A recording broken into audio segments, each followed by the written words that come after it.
Good morning dear viewers, I am Shivani Saxena. Hope you are very well. So morning के 7 o'clock हो चुके हैं और टुडे करंट अफेयर्स का टाइम भी हो चुका है, जो डेली का एनालिसिस करके मैं आप लोगों को बताती हूँ। सो देखिए, हम लोग बात करते हैं यहाँ पे। आज डेट क्या है? आज है 16 Feb। सो आप इसको नोट कर लीजिएगा। आज क्या है? आज है 16 Feb 2022।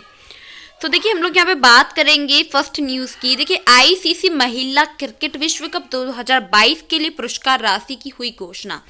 तो देखिए, यहाँ पे आपको डिटेल्स में बताया गया है कि आईसीसी महिला क्रिकेट विश्व कप 2022 के लिए आईसीसी ने पुरस्कार राशि की घोषणा की है, जो 4 मार्च से 3 अप्रैल के बीच न्यूजीलैंड में होगा।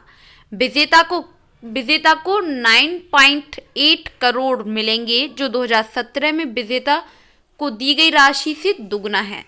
उप विजेता को कितना अमाउंट मिलेगा तो आप यहाँ पे देख सकते हैं, 4.5 करोड़ मिलेंगे। जबकि जो सेमीफाइनल के हारने वाली जो दोनों टीमें हैं उनको 2.25 करोड़ रुपए दिए जाएंगे। सो देखिए, इसके बारे में आपको नॉलेज होना चाहिए। ये कब होगा? तो ये 4 मार्च से लेकर 3 अप्रैल के बीच न्यूजीलैंड में होगा। तो इसके बारे में भी आपको नॉलेज होना चाहिए और आप इसको नोट कर लीजिएगा। जो भी नेक्स्ट अपडेट होगी वो आप तक पहुंच जाएगी। चलिए, बात करते हैं हम यहाँ पे नेक्स्ट न्यूज़ की। देखिए, 1992 बैच के आईएएस अधिकारी विनीत जोशी नियुक्त किए गए सीबीएसई के एक नए अध्यक्ष। तो देखिए, जो 92 के बैच के जो आईएएस ऑफिसर हैं विनीत जोशी सर, तो उनको क्या किया गया है? नए अध्यक्ष नियुक्त किया गया है। चलिए देखिए, अगर बात करते हैं वहाँ पे कि मणिपुर कैडर में वो काम करते थे। दैट्स मीन कि मणिपुर कैडर के 1992 बैच के जो आईएएस अधिकारी हैं विनीत जोशी को 14 फरवरी से केंद्रीय माध्यमिक शिक्षा बोर्ड एक नए अध्यक्ष के रूप में उन्हें नियुक्त किया गया है। जोशी वर्तमान में शिक्षा मंत्रालय के अतिरिक्त सचिव और राष्ट्रीय परीक्षण एजेंसी एनटीए के महानिदेशक भी हैं। गौरव तलब है कि जोशी इस पद पे आईएएस अधिकारी मनोज आहूजा की जगह लेंगे। सो देखिए, आप यहाँ पे बात कर सकते हैं कि जो आईएएस अधिकारी हैं विनीत जी, तो वो किसकी जगह लेंगे? मनोज आहूजा सर की वो जगह लेंगे। तो इसके बारे में भी आपको नॉलेज होना चाहिए कि तब इनको नियुक्त किया गया था विनीत जोशी सर को, तो उससे पहले कौन था अध्यक्ष? तो कौन थे? मनोज सर आहूजा थे। तो इनके बारे में भी आपको नॉलेज होना चाहिए डिटेल्स में। सो चलिए, ये काफ़ी इंपॉर्टेंट न्यूज़ है, आप इसको नोट कर लेना। मतलब जो भी आपको अच्छे से पता होना चाहिए इतना कि जो 1992 बैच के जो अध्यक्ष हैं, वो अध्यक्ष के रूप में उनको नियुक्त किया गया है। शिक्षा बोर्ड के जो नए अध्यक्ष होते हैं उसमें इनको नियुक्त किया गया है। सो इतनी नॉलेज आपको होनी चाहिए, तो इतना काफ़ी है आपके एग्जाम के पॉइंट ऑफ व्यू से। चलिए, बात करते हैं यहाँ पे कि ऑस्कर के इस साल होगा नया फैन फेवरेट अवार्ड, ट्विटर में जारी होगी वोटिंग। तो देखिए, यहाँ पे बात की है कि दी अकेडमी के अनुसार ऑक्सफोर्ड में क्या होगा? 2022 में पहली बार सबसे पॉपुलर फिल्म के लिए एक नया फैन फेवरेट अवार्ड शामिल किया गया है। बेकॉल द अकेडमी अगर ट्विटर की यूजर अपनी पसंदीदा फिल्म के साथ ऑस्कर फैन जो फेवरेट है, अगर यहाँ पे बात की जाए, स्वीप्स टेक्स्ट लिखकर वो वोट कर सकते हैं। साथ ही इनमें 3 लोगों को ऑक्सफोर्ड 2023 में शामिल होने का मौका भी दिया जाएगा। सो देखिए, यहाँ ये जो न्यूज़ है, यहाँ आपको यही बताया गया है कि अब कुछ नया किया जा रहा है। जैसे कि अगर बात की जाए 2022 की, तो 2022 में जो भी पॉपुलर फिल्म है, तो आप इजीली क्या कर सकते हैं, जो भी फिल्म है जो आपकी फेवरेट है, तो आप उसको कमेंट बॉक्स में या तो ऑक्सफोर्ड फैन फेवरेट हो या फिर इस पर कमेंट लिख के वोट कर सकते हैं। और वोट करने के साथ ही अगर आप देखेंगे कि इनमें क्या होगा कि 2023 में 3 लोगों को ऑक्सफोर्ड में शामिल होने का मौका भी दिया जाएगा। तो इसके बारे में भी आपको नॉलेज होना चाहिए। देखिए, यहाँ आपको पहले ही बता दिया गया है कि इस साल हो गया नया फैन फेवरेट अवार्ड, तो इसके बारे में भी आपको नॉलेज होना चाहिए। काफ़ी अच्छी न्यूज़ है, काफ़ी इम्पोर्टेंट भी है। सो नॉलेज लेवल ये न्यूज़ है, सो आप लोगों को इसके बारे में नॉलेज ज़रूर होना चाहिए। चलिए, बात करते हैं हम यहाँ पे नेक्स्ट न्यूज़ की। देखिए, यूट्यूब ने संसद टीवी अकाउंट को कम्युनिटी गाइडलाइंस के उल्लंघन के लिए किया टर्मिनेट। देखिए, यहाँ पे बात की गई है कि यूट्यूब ने कम्युनिटी गाइडलाइंस के उल्लंघन के लिए संसद टीवी के अकाउंट को टर्मिनेट कर दिया। अगर लोकसभा और राज्यसभा की कार्यवाही को प्रसारित करने वाले जो संसद टीवी को सितंबर 2021 में लॉन्च किया गया था, वहीं ट्विटर पे कुछ यूजर्स ने दावा किया कि अकाउंट हैक हो गया था और उनका जो नाम बदल के रखा गया। तो देखिए इथेरियम, तो ठीक है, तो आप इस नेम को यहाँ याद रखेंगे कि उनका जो नाम बदल के क्या रख दिया गया था, इथेरियम उसको रख दिया गया था। सो इसके बारे में भी आपको नॉलेज होना चाहिए। चलिए बात करते हैं हम यहाँ पे नेक्स्ट न्यूज की। देखिए अपने पिता के बाद आपातकाल की घोषणा करने वाले एकमात्र कनाडाई पीएम बने जस्टिस। तो देखिए यहाँ पे बात की गई है कनाडा के जो प्रधानमंत्री जी हैं जस्टिन, तो उन्होंने 50 साल के बाद सोमवार को अपने पिता की आपातकाल के बाद घोषणा करने वाले कनाडा के एकमात्र नेता वो बन गए हैं। साथ ही अगर बात की जाए कि टोरंटो में एक ट्रक ड्राइवरों के विरोध प्रदर्शन की जो फंडिंग रोकने के लिए बैंकों को इससे जुड़े खातों को फ्रीज करने की अनुमति दी है। ट्रक ड्राइवर कोविड-19 प्रतिबंधों के विरोध में प्रदर्शन कर रहे हैं। तो देखिए ये न्यूज़ आपने देखी भी होगी कि कुछ जो ट्रक ड्राइवर हैं वो प्रदर्शन कर रहे हैं, तो इसके बारे में आप लोगों को भी नॉलेज होगी। सो आप लोगों को अब इसमें भी काफ़ी अच्छे से ये समझ आ गया होगा कि अपने पिता के बाद जो आपातकाल के बाद उन्होंने घोषणा की थी, साथ ही वो एकमात्र पीएम बने जो पीएम बन चुके हैं, साथ ही वो एक कनाडा के एकमात्र नेता बन गए हैं। तो इसके बारे में भी आपको नॉलेज होना चाहिए। चलिए बात करते हैं हम यहाँ पे टुडे करंट अफेयर्स क्वेश्चंस के बारे में। देखिए यहाँ पे क्वेश्चन में आपको बताया गया है कि लायक मॉन्टेगिन की अगर बात की जाए यहाँ पे, तो जिनका हाल ही में निधन हुआ है, तो मतलब अगर बात की जाए कि जो आपको कि जो लुक मॉन्टेगिनियर हैं, तो जिनका मतलब अगर बोला जाए कि हाल ही में जिनका निधन हुआ है, किस खोज के लिए चिकित्सक का नोबेल पुरस्कार जीता था, तो ये आपको पता होना चाहिए कि उन्होंने किस चीज़ का पुरस्कार उन्होंने जीता था। सो देखिए इस वायरस का नेम क्या है, इस वायरस का नाम है ह्यूमन इम्यूनो डेफिशिएंसी वायरस। सो देखिए इसके बारे में आपको नॉलेज होना चाहिए। यहाँ पे आई एम सो सॉरी, थोड़ा डिस्टर्ब हो गया था। हाँ, तो हम यहाँ पे बात कर रहे थे इस वायरस के बारे में। फिर देखिए इसको यहाँ पे आपको डिटेल्स में पता होना चाहिए कि जो नोबेल पुरस्कार विजेता हैं, तो जो वायरोलॉजिस्ट अगर बात की जाए ल्यू मॉन्टेगिन की, तो इसमें क्या हुआ था कि हाल ही में जो पेरिस में इनका निधन हो गया। उन्होंने अपने सहयोगी अगर फ्रैंका कोइस की बात करें तो सिन्योसी के साथ एड्स के कारण बनने वाले ह्यूमन जो इम्यूनो डेफिशिएंसी वायरस की खोज के लिए 2008 में क्या किया था, चिकित्सक के लिए नोबेल पुरस्कार जीता था। कब जीता था? 2008 में जीता था। ठीक है, फर्स्ट लाइन तो ये हो गया आपको याद रखने वाली।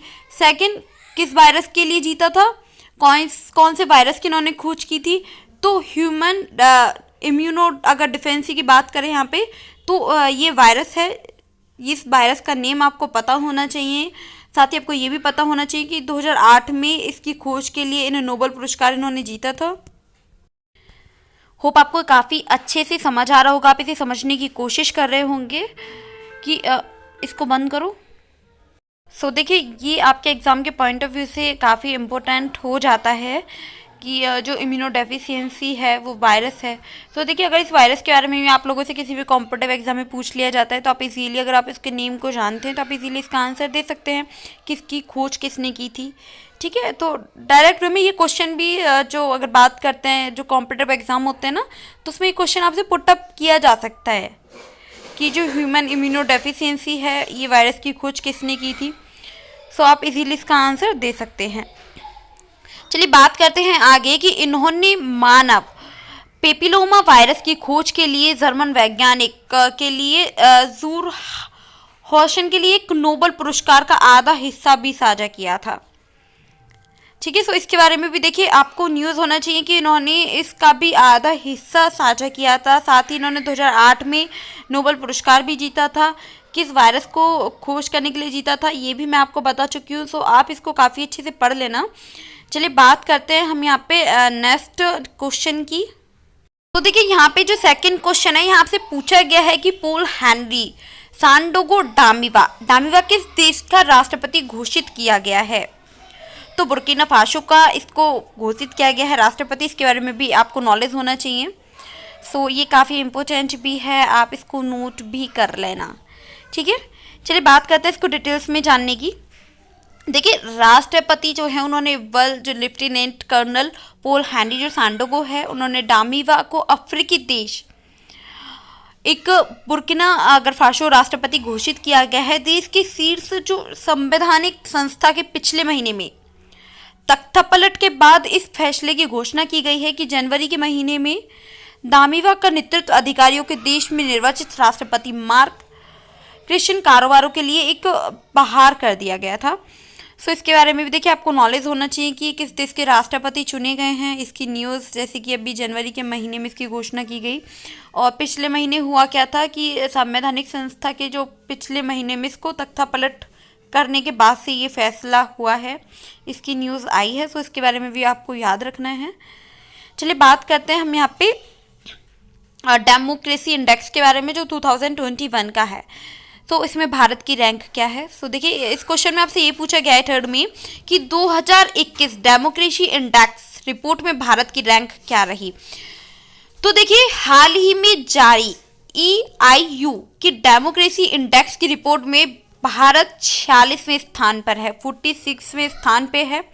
इस ग्लोबल इंडेक्स में भारत ने 6.91 का स्कोर हासिल किया है। नॉर्वे और न्यूजीलैंड में क्रम से अगर हम लोग बात करें यहाँ पे तो 2 स्थान मिले हैं, जबकि उत्तर कोरिया, म्यांमार, अफगानिस्तान को सबसे नीचे रखा गया है। सो देखिए, ये यहाँ पे काफ़ी इंपॉर्टेंट है कि डेमोक्रेसी का जो इंडेक्स जारी हुआ है 2021 का, उसमें भारत की जो रैंक है वो 46वीं है। साथ ही आपको ये पता होना चाहिए कि जैसे कि जो उत्तर कोरिया है, म्यांमार है, अफगानिस्तान है, उसको सबसे नीचे रखा गया है। न्यूजीलैंड और नॉर्वे को 2 स्थान मिले हैं। सो इसके बारे में काफ़ी इंपॉर्टेंट ही न्यूज़ है। सो आपके एग्जाम के पॉइंट ऑफ व्यू से आप इसको ज़रूर नोट कर लीजिएगा, आपको याद भी कर लेना है। देखिए, नोट करने से, एक बार वीडियो देखने से ही काम नहीं चलता, इसको रिवीजन करने से भी काम चलेगा आप लोगों का। सो आपको इसका रिवीजन करना होगा। देखिए, हम यहाँ पे बात करेंगे यहाँ पे कि भांग की खेती को ख़त्म करने के लिए किस राज्य ने ऑपरेशन परिवर्तन शुरू किया। तो इसका आंसर होगा आंध्र प्रदेश। देखिए, आंध्र प्रदेश ने भांग की जो खेती है उसको ख़त्म करने के लिए ऑपरेशन परिवर्तन शुरू किया है। देखिए, आंध्र प्रदेश पुलिस ने भांग की खेती को ख़त्म करने के लिए एक विशेष अभियान ऑपरेशन परिवर्तन शुरू किया है। इस ऑपरेशन का नेतृत्व आंध्र प्रदेश में पुलिस की जो विशाखापत्तनम है यहाँ पे, तो जो पत्तनम है, तो इसमें क्या होगा कि विशेष प्रवर्तन ब्यूरो, ठीक है, SEV के साथ किया। सो देखिए, ये आपके एग्जाम के पॉइंट ऑफ व्यू से काफ़ी इंपॉर्टेंट हो जाता है, क्योंकि इसमें होगा क्या, ये किस लिए इम्पोर्टेंट होता है कि लाइक आपसे पूछ लिया जाता है कि वो कौन सा राज्य है जहाँ पे भांग की खेती को ख़त्म करने के लिए न्यू ऑपरेशन परिवर्तन शुरू किया गया। तो आप बोल सकते हैं आंध्र प्रदेश।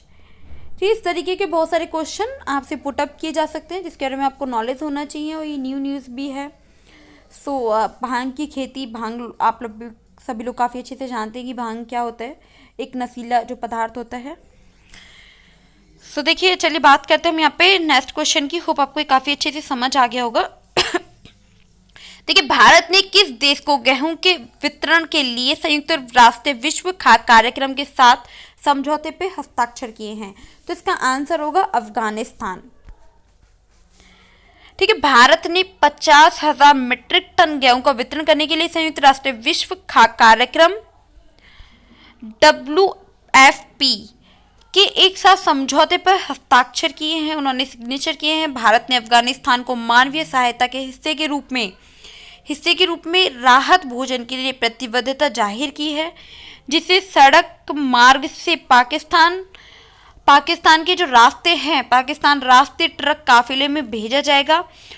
और WFP के मानवीय संकट का सामना कर रहे अफगानिस्तान के समर्थक करने के समझौते के लिए भारत को धन्यवाद दिया है। सो देखिए, ये यहाँ पे न्यूज़ ये है कि भारत ने क्या किया है, अफगानिस्तान की जैसे कि हेल्प की है। उन्होंने 50,000 मीट्रिक जो टन गेहूं है उसका वितरण किया है, और जो है ये कैसे पहुंचाया जाएगा कि जिस के मार्ग पाकिस्तान के रास्ते, ठीक है, काफिले में इसको भेजा जाएगा।